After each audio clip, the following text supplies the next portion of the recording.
तो बच्चों कल की वीडियो में अपन ने सत्य सत्य जितने भी थे वो कंप्लीट कर लिए थे। ठीक है, सत्य और असत्य यानी प्रश्न क्रमांक 3 तक अपन ने कंप्लीट कर लिया था। आज अपन इस वीडियो में देखेंगे कितना अपन कंप्लीट कर पाते हैं। तो जल्दी से अपन देखते हैं, ज्यादा समय बेकार नहीं करेंगे। ठीक है, सही जोड़ी देखते हैं सबसे पहले। और हाँ, काफी स्टूडेंट्स के मतलब क्वेश्चन आ रहे हैं कि सर यहाँ से पूरा फंस जाएगा, तो आप बिल्कुल भी चिंता मत कीजिए। ठीक है, इसमें जितनी भी इंपोर्टेंट जितनी मतलब क्वेश्चन है वो सभी महत्वपूर्ण है। और यहाँ से आपका देख लेना, आपको हिंदी के पेपर में पता चल जाएगा कितना फंसेगा, लगभग पूरा आपका पेपर फंस जाएगा। ठीक है, चलो अब बच्चों सही जोड़ी में अपना पहला सही जोड़ी है आत्म परिचय। तो आत्म परिचय सभी को पता है बच्चों, हरिवंश राय जी की रचना है। पतंग आपका आलोक धनवा जी ने लिखा है। ठीक है, आपको याद होनी चाहिए सभी। विभाव बताओ, विभाव विभाव क्या है? रस का अंग है। अपन ने पढ़ा होंगे रस के अंग 4 होते हैं, विभाव, अनुभाव, संचारी भाव, स्थायी भाव। भक्तिन भक्तिन भक्तिन जो पाठ है वो किसने लिखा? महादेव वर्मा ने। देखिए लेखक और कवि के परिचय आपको याद होने चाहिए, मैं आपसे बार बार बोल रहा हूँ, क्योंकि 1-2 नंबर का लेखक या कवि परिचय पूछा जाता है। लक्षणा, लक्षणा क्या है? लक्षणा एक शब्द शक्ति है जो 3 प्रकार की होती है। शब्द शक्ति कौन सी? अवधा, व्यंजना, लक्षणा, ये 3 प्रकार की होती है, जिसमें से लक्षणा भी है। जूझ, जूझ पाठ किसने लिखा है? आनंद यादव ने लिखा है बच्चों। और विभिन्न माध्यमों के लिए जो लेखन होता है वो अभिव्यक्ति और माध्यम कहलाता है। बस इस प्रकार से आपको मिला लेना, सिंपल है। ठीक है, अगलापन देख लेते हैं, सही जोड़ी अगली। बच्चों इसमें देखिए जूझ, जूझ जो पाठ है वो किसने लिखा है? तो बताओ जूझ, आप बताओ, अभी बताया था इसमें जूझ पाठ किसने लिखा है? तो आनंद यादव हो जाएगा, सिंपल। ठीक है, आनंद यादव इसको कर लो। ठीक है, जूझ पाठ का कर लो आनंद यादव। यहाँ अब क्या भूलूं क्या याद करूं, ये आपकी हरिवंश राय की रचना है। यहाँ पर हरिवंश राय से मिला लेना। ठीक है, ये आपका दूसरे का है। और देन बच्चों संपादकीय पृष्ठ अखबार की आवाज कहलाती है, संपादकीय पृष्ठ। और डेडलाइन क्या होती है? अंतिम सीमा होती है। ठीक है, किसी संपादकीय पृष्ठ की, संपादकीय की। अब देखिए हिंदी साहित्य का स्वर्ण काल, हिंदी साहित्य का स्वर्ण काल किसे कहा गया है? भक्ति काल को कहा गया है। ठीक है, और झूठ का निश्चय न होना, झूठ का निश्चय होना, भ्रांतिकार जो अलंकार होता है ना, भ्रांतिमान अलंकार, उसमें झूठ का निश्चय होने लगता है। ठीक है, तो झूठ का निश्चय होना।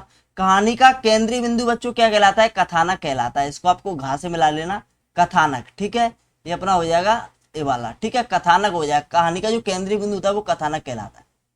चलिए सभी मिल गए ना।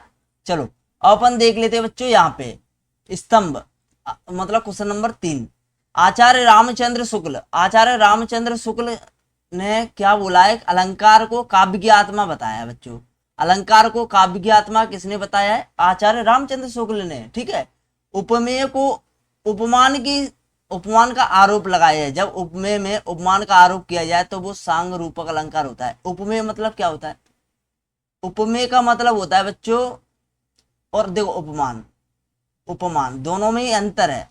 उपमान होता है जिससे तुलना की जाए, और उपमेय होता है जिसकी तुलना की जाए। जैसे आप नहीं समझ पा रहे होंगे, जैसे मैं इसका उदाहरण देकर आपको समझाऊं, उपमेय को उपमान से श्रेष्ठ।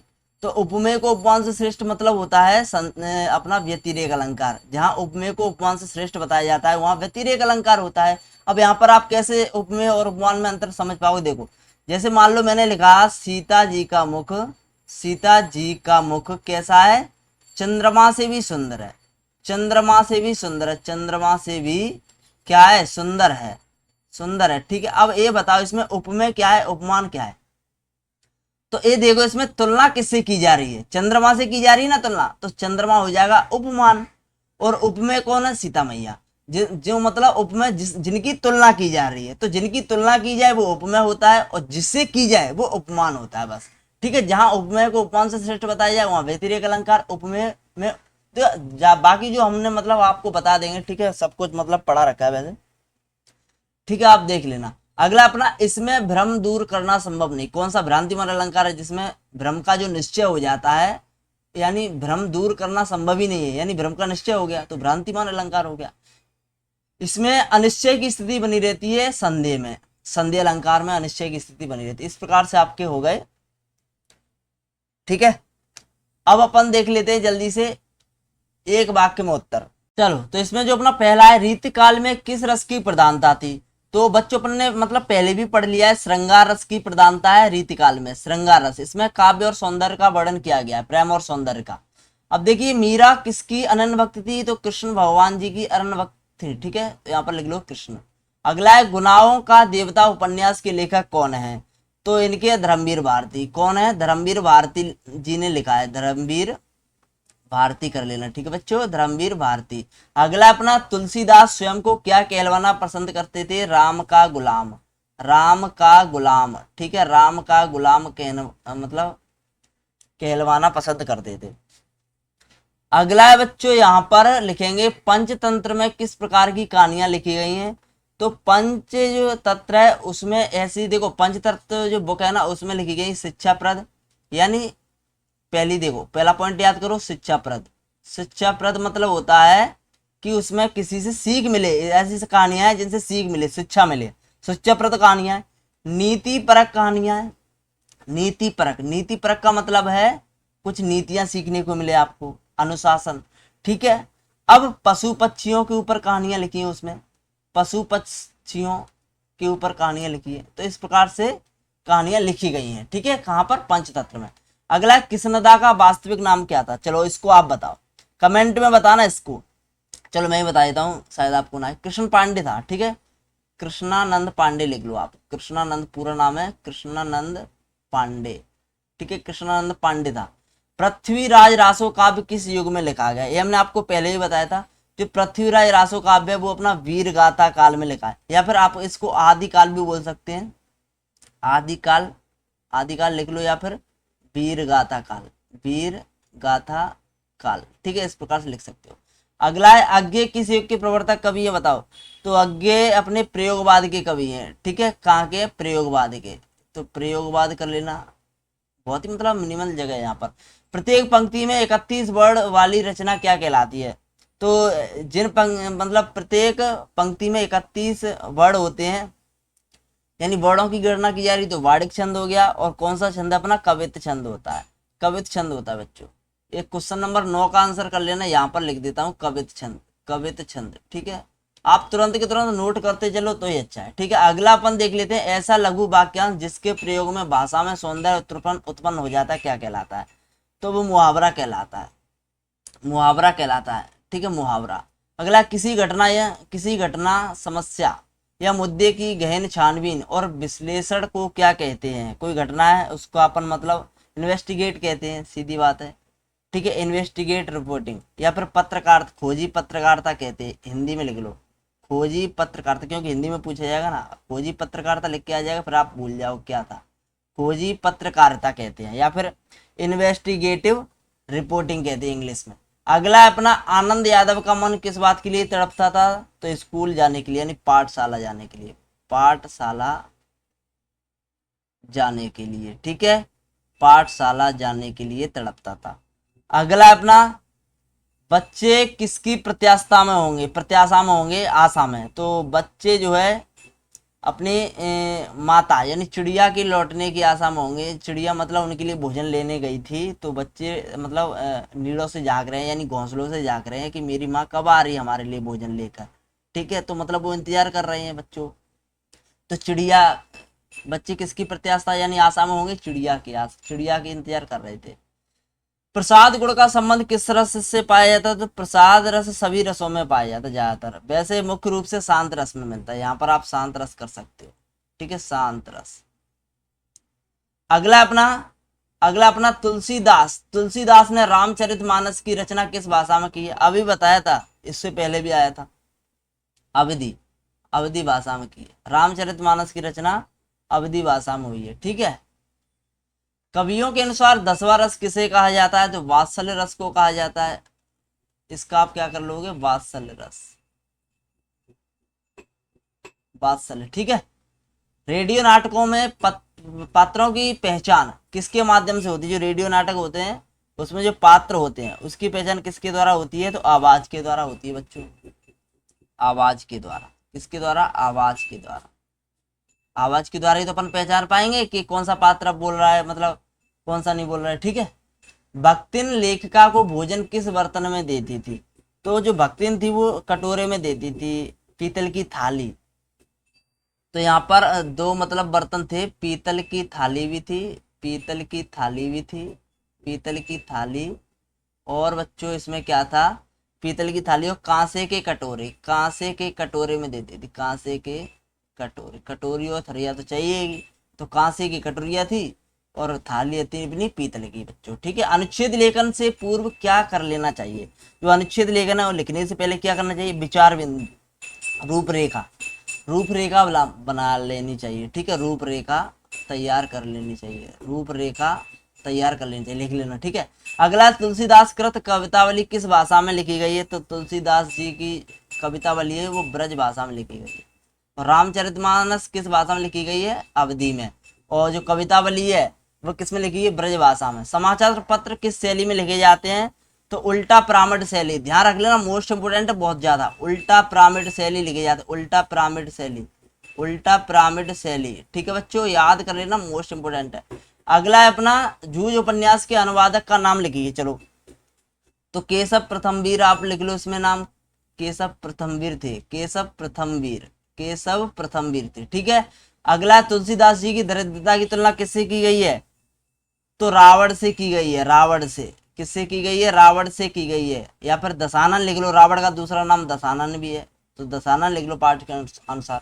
बाजार की सार्थकता किसमें है, तो बाजार की सार्थकता मनुष्य की वास्तविक आवश्यकता को पूरा करने में है, तो इसमें लिख लेंगे बाजार की सार्थकता किसमें है, जब मनुष्य मतलब पहले ही सोच के जाए कि हमको क्या खरीदना है क्या नहीं खरीदना है, उलूल जुलूल मतलब खर्च ना करे, तो उसको अपन बाजार की सार्थकता कह सकते हैं। यानी मनुष्य की वास्तविक जो आवश्यकता है उसकी पूर्ति, मनुष्य की वास्तविक आवश्यकता की पूर्ति में है, वास्तविक आवश्यकता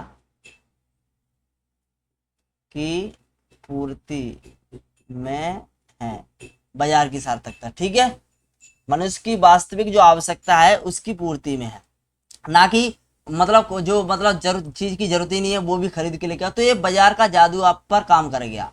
ठीक है, अब देखते हैं बच्चों, कविता की उड़ान कौन नहीं जानता, तो चिड़िया क्या जाने, इसमें भर लेना चिड़िया, इसमें चिड़िया भर लोगे, इसमें चिड़िया लिख लेना। ठीक है, इसमें क्वेश्चन नंबर 25 में चिड़िया लिख लेना। अगला है क्वेश्चन नंबर 26, जनश्याम घनश्याम को नाच उठे वन मोर किस अलंकार का उदाहरण है, जान श्याम घनश्याम को नाच उठे वन मोर, जान श्याम घनश्याम को नाच उठे वन मोर इस किस अलंकार का उदाहरण है बच्चों, तो इसमें जो अलंकार है वो है अपना भ्रांतिमान अलंकार, भ्रांतिमान अलंकार है।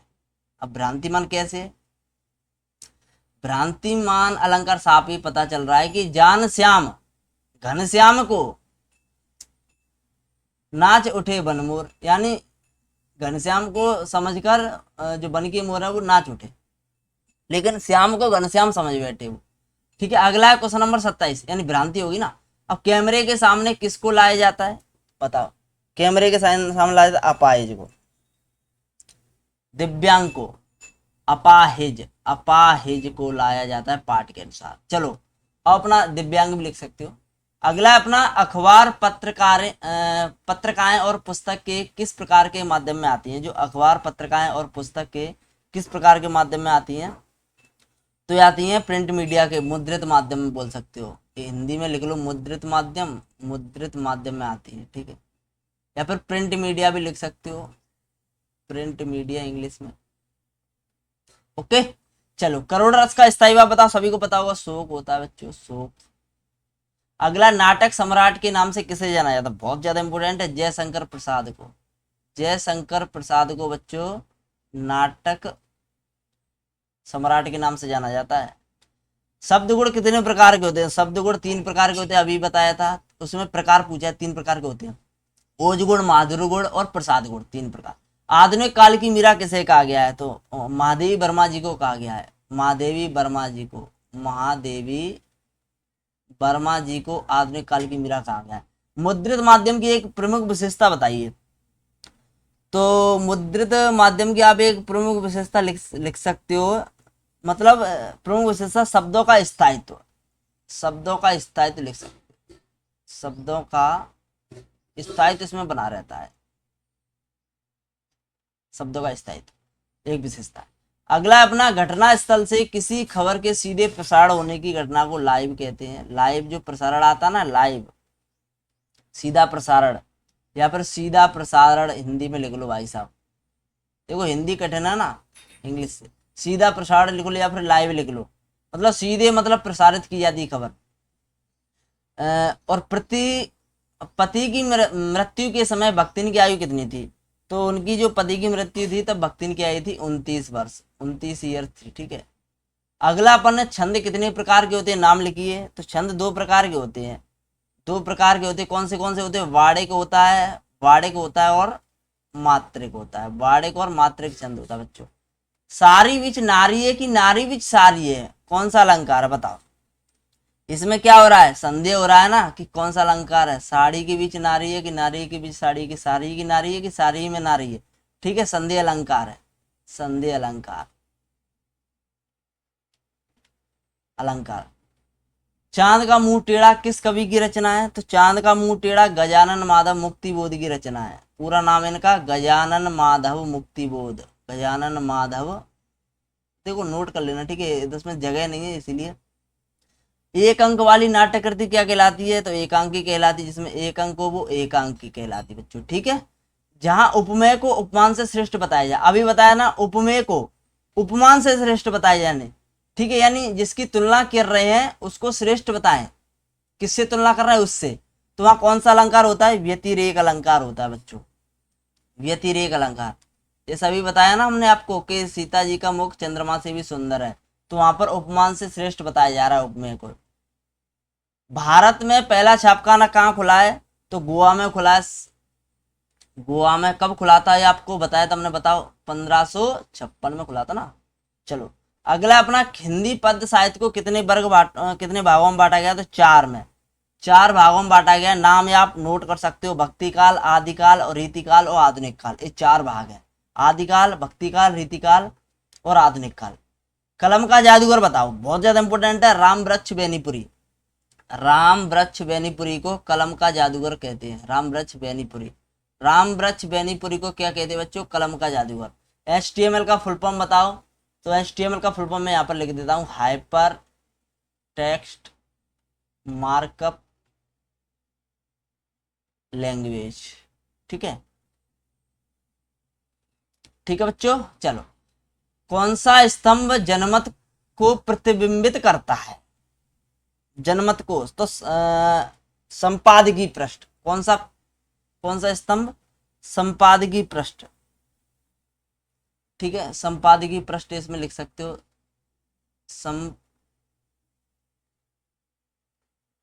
संपादकीय पृष्ठ। ओके। भक्ति काल को हिंदी साहित्य का स्वर्ण युग क्यों कहा गया है?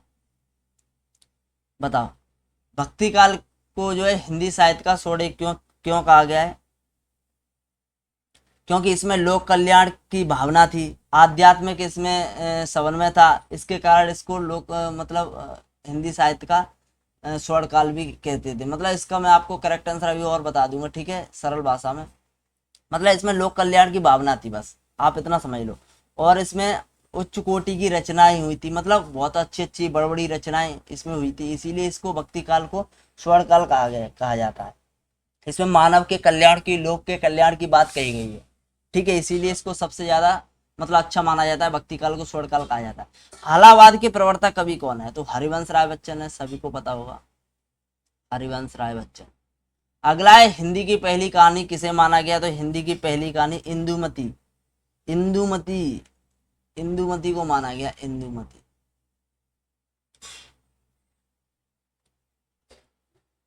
इंदुमती हिंदी की पहली कहानी है। लेखक इसके कौन थे? आप लेखक भी याद कर लो, किशोरी लाल गोस्वामी थे। कौन थे? किशोरी लाल, किशोरी लाल गोस्वामी थे। ठीक है, याद कर लेना। आमतौर पर रेडियो नाटक की अवधि जो है कितनी होती है? वो 15 से 30 मिनट तक की होती है बच्चों। सिल्वर बेंडिंग कहानी के लेखक कौन है? तो मनोहर श्याम जोशी। फिर से आ गया मनोहर श्याम जोशी, लिख दो इसमें मनोहर श्याम जोशी। अगला काव्य की शोभा बढ़ाने वाले तत्व क्या कहलाते हैं? बताओ? अलंकार कहलाते हैं, सभी को पता है। अलंकार जो काव्य की शोभा बढ़ाते हैं, जिस प्रकार आभूषण पहनने से स्त्री की सुंदरता बढ़ जाती है, उसी प्रकार अलंकारों से काव्य की सुंदरता बढ़ जाती है। लेखक आनंद यादव और उनकी माँ किसके पास गए थे? तो लेखक जो आनंद यादव है वो दत्ताजी राव के पास गए थे, दत्ताजी राव के पास गए थे। ठीक है, जो गांव के मतलब बहुत ही महान व्यक्ति, प्रभावशाली व्यक्ति थे, दत्ता राव जी। उनका नाम था दत्ता राव जी था। ठीक है, अगला है हिंदी गद्य का जनक किसे कहा जाता है, बताओ। तो भारतेंद्र हरिश्चंद्र को माना जाता है। किसे? भारतेंद्र हरिश्चंद्र को। इसमें यहाँ पर लिख देता हूँ। ठीक है, भारतेंद्र हरिश्चंद्र, ठीक है, माना जाता है। हिंदी का गद्य का जनक हरिश्चंद्र को, भारतेंद्र हरिश्चंद्र को। शब्द शक्ति कितने प्रकार की होती है? 2 प्रकारों के नाम लिखिए। शब्द शक्ति अपनी 3 प्रकार की होती है, 2 प्रकार आप लिख लो, अभिधा व्यंजना। ठीक है, लक्षणा भी लिख लो तीसरी। अगला है प्रकृतिवादी काव्य की प्रमुख विशेषता लिखिए। तो प्रकृतिवादी काव्य में आप लिख लो, एक व्यवस्था लिख लो, शोषकों के प्रति सॉरी, शोषकों के प्रति विद्रोह। जो शोषक लोग थे, जो मतलब दूसरों का शोषण करते थे, अमीर लोग इनको बोल सकते हैं, जो मतलब किसानों मजदूरों पर अत्याचार करते थे, उनके प्रति, शोषकों के प्रति क्या था? शोषकों के प्रति विद्रोह था। यहाँ पर प्रकृतिवाद में प्रति क्या था बच्चों? विद्रोह। मतलब जनता में आवाज थी गुस्से वाली, शोषकों के प्रति विद्रोह था। और शोषणों के प्रति, जो शोषित लोग थे ना, शोषित लोग, शोषणों के प्रति जो मतलब परेशान हो रहे थे लोग, उनके प्रति सहानुभूति थी, किसानों के प्रति। ठीक है, शोषित जो लोग थे, जिनको लोग शोष मतलब वो कर रहे थे, मजदूरों के प्रति सहानुभूति थी। ठीक है, तो 2 लिख सकते हो, शोषकों के प्रति विद्रोह और शोषितों अलग होता है। शोषितों वो होता है जिनके ऊपर शोषण कर रहे हैं, जो शोषण कर रहे हैं वो शोषक, और जिन पर हो रहा है वो शोषित। ठीक है, अगला अपना सामान्यतः संक्षेपण मूल कथन का कौन सा भाग होता है? तो जो संक्षेपण होता है वो 1/3 भाग होता है। 1/3 लिख लो, या फिर हिंदी में लिख लो 1/3। ठीक है, अगला अपना समाचार लेखन कितने प्रकार के होते हैं? समाचार लेखन के कितने प्रकार या ककार? तो 6। क्या, कौन, कब, कब, कैसे, क्यों, कैसे। ठीक है, मतलब 6 प्रकार है। क्या हो गया, कौन हो गया, कहाँ हो गया, कब हो गया, क्यों हो गया, कैसे हो गया। अगला रस के अंगों के नाम लिखिए। तो रस के 4 अंग होते हैं बच्चों, और रस के अंग लिख लो, स्थायी भाव, विभाव, अनुभाव, संचारी भाव। लिख लेंगे ना, स्थायी भाव, विभाव और अनुभाव, संचारी भाव। ठीक है, अब इनके अगली वीडियो में देखेंगे। ठीक है, क्योंकि ये वीडियो बहुत ज्यादा लंबी हो रही है, इसमें अपन प्रश्न और देखो, उसमें हम ज्यादा एक्सप्लेन नहीं करेंगे, इनके आपको आंसर डायरेक्टली बता देंगे। ठीक है, जिससे आपका समय बेकार नहीं होगा। प्रश्न क्रमांक 6, 7, 8, 2 नंबर वाले हैं, 9 और 10। यहाँ पर आप पूरी प्रश्न बैंक देख लो। ठीक है, इम्पोर्टेंट 10, 11। ठीक है, इनके हम आपको मतलब डायरेक्टली आंसर दिखा देंगे, जिससे आप स्क्रीनशॉट लेके आराम से तैयारी कर सकते हो। मुहावरे, लोकोक्ति में अंतर, शब्दों सभी प्रश्न 13, 14 वगैरह सब 15, 16। ठीक है, 17, 18, मतलब संपादकीय लेखन वगैरह, इनको हम मतलब बहुत ज़्यादा हो जाएगा पेपर में। ठीक है, वीडियो मतलब बहुत ही लंबी होने वाली है, तो आप सॉल्व कर लेना इनमें से कुछ। ठीक है, अपने आप, जैसे पद्यांश की व्याख्या है, गद्यांश की व्याख्या, इनको आप सॉल्व कर सकते हो, हम आपको सॉल्व करवा दें। ठीक है, तो धन्यवाद दोस्तों, टेक केयर, बाय बाय। अगर आप बोलोगे तो हम सॉल्व करवा देंगे। ठीक है, तो कमेंट में आप जरूर बताओ। ठीक है, कमेंट में बताओ आपको क्या आगे का सॉल्यूशन चाहिए या फिर नहीं, इतना ही अगर आप कर लोगे तो ठीक है। और हाँ, इस प्रश्न बैंक की लिंक आपको डिस्क्रिप्शन में मिल जाएगी, टेलीग्राम चैनल की लिंक दी गई है, वहाँ से आप टेलीग्राम की मतलब लिंक है, वहाँ से आप देख लेना। ठीक है, जो आपने इसकी PDF भी डाल दी गई है, मतलब बहुत है, मतलब याद करने को, तो याद कर लो आप सभी, अच्छा रहोगे। तो धन्यवाद दोस्तों, take care, bye bye. Video अच्छी लगी तो प्लीज लाइक कर दें। इसमें आपको पर्यावरण प्रदूषण का कर जाओ। ठीक है, अच्छा रहेगा। विद्यार्थी अनुशासन का कर लो, 2 याद कर लो। इसमें हम इंपोर्टेंट लगवा देंगे। ठीक है, आपकी ओके, इंपोर्टेंट लगवा दें अगली वीडियो में। तो धन्यवाद दोस्तों, टेक केयर, बाय बाय।